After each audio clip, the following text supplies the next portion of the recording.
y'all with a quick video. I'm definitely going to try to make this short and quick, because the last video I did actually came out to 15 minutes. And a few of y'all that watched that video, if y'all watched it from the beginning to the end, I just want to thank y'all, man.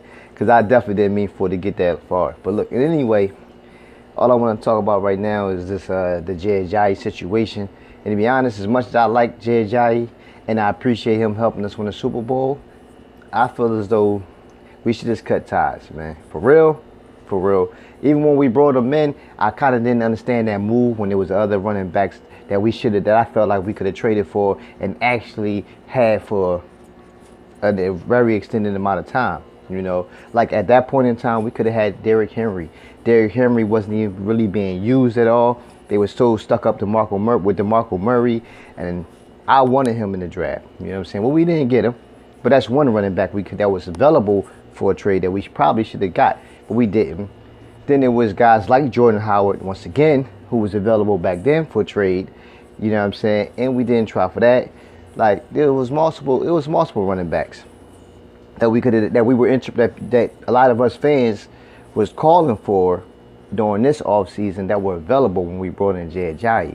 And I felt like we should have did it then if we was going to do that, but we did. And the reason being that I felt like I was confused with the move of Jay Ajayi, and why I say we should cut ties and not, just cut ties from the ball, is because if y'all remember, as good as a running back as he was in college, before when he got drafted, he fell in the draft because the doctors only gave him 2 years on those knees. Remember, he had the bone, he didn't have the ligament between his bone on his knees, so he had bone on bone.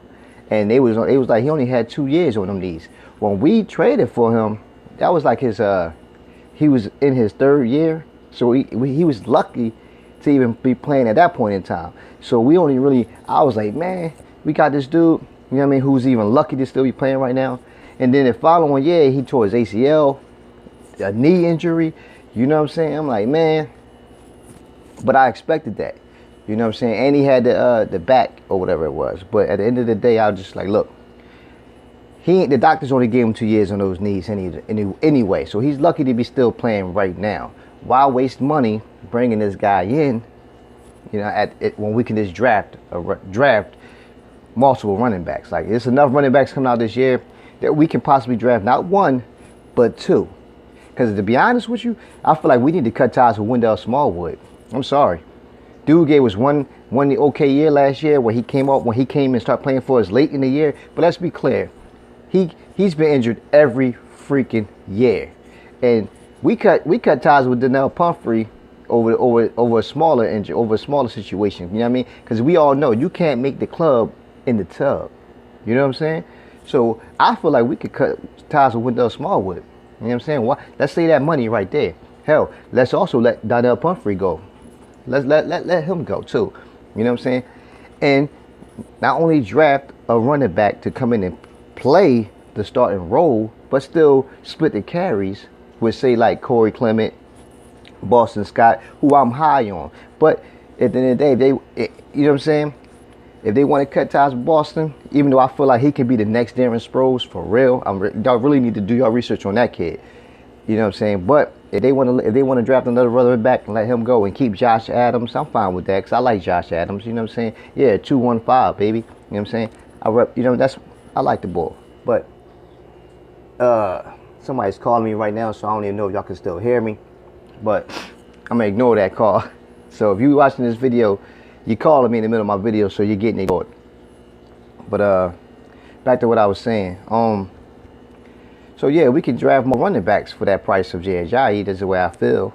And we get cut ties with Wendell Smallwood, cut ties with Donnell Pumphrey, save money right there, And as far as Carson Wentz and his contract extension, yeah, I talked about that in one of my other videos. I said that's why we wasn't making all those moves to bring in a running back. I said we were doing it so we can extend Carson throughout the year, plus have enough money to sign these rookies.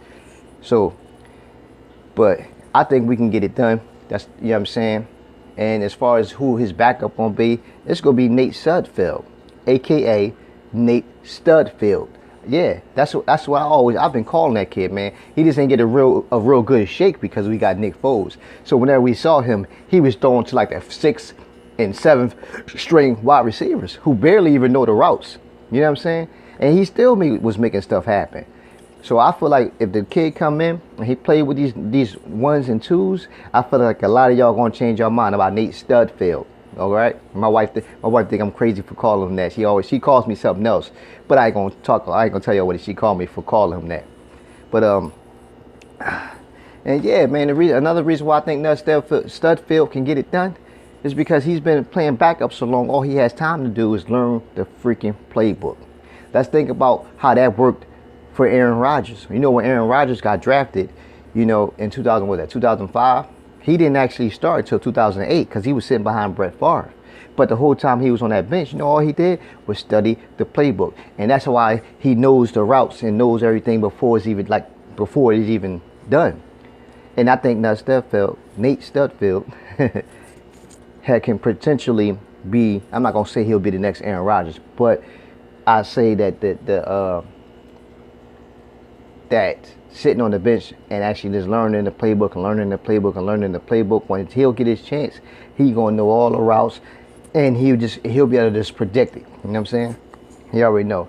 So I think he got a higher chance to succeed than bringing in somebody else who y'all think can outplay this dude who had these couple years to just learn the playbook. He's been here as long as Carson Wentz, I believe, right? I think he came in that same year as Carson Wentz. I think we brought him in. But yeah. That's all I want to say about that, because I got to move on. I got some things to do. I got some runs to make today. Got a little busy schedule today, man. But I wanted to touch on this as far as that Jay Ajayi thing, and then the Carson Wentz extension, and then pretty much the Nate Studfield. Y'all gonna start calling him Nate Studfield too. Trust me. All right, man. I'm out of here. Look, y'all enjoy your day. Fly Eagles fly. Let's get it.